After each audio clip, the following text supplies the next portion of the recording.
Famous Guitars, episode 24. First of all, for all of my subscribers, followers in the United States, I want to wish you a happy Thanksgiving. And you asked for it somewhere up here, and you got it.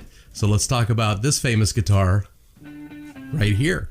And of course, I'm talking about Eric Clapton's The Fool Guitar. This 1964 Gibson SG Standard Clapton acquired right around 1967. It first appeared at Cream's debut U.S. concert on March 25th of 1967 at the RKO Theater on 58th Street in Manhattan, New York. By that time, the guitar already featured the custom body paint done by Simon Posthuma and Mariuszki Koger, who later went on to form a design collective called The Fool. According to a vintage guitar interview with the two artists behind it, the guitar was painted over a course of 2 weeks. It was first sanded down and painted with primer, with all the designs added by hand, using oil-based, brush-applied enamel paints. Koger was behind the design, and Posthuma was responsible for most of the painting. The design wrapped all around the body and extended to the back of the neck and the headstock. Some early photos also show that a small portion of the fretboard was also painted, as well as both pickup rings. But it seems that this part of the design wore off over the course of years. The guitar was used as Clapton's main instrument for the remainder of 1967 and for the early part of 1968. At this point in time, almost everything on the guitar remained stock except for the clues and tuners, which were replaced with Grovers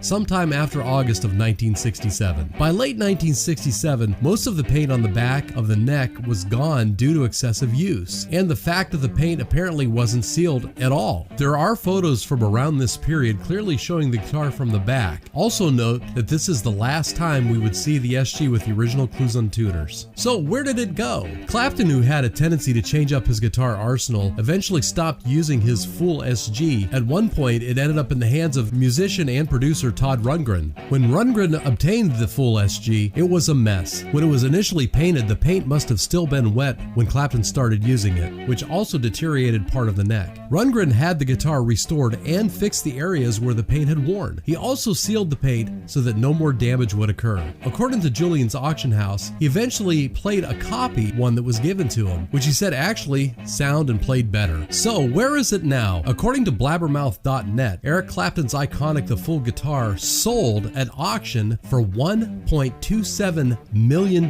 which of course was reported November 17th of this year. The guitar was acquired by Jim Irsay Collection in Indianapolis with Larry Hall, chairman of the world-renowned collection, who bid on behalf of Jim. So there you have it, the iconic Gibson SG The Fool guitar. And once again, I want to wish you a happy Thanksgiving, and like, share, and follow for more famous guitars.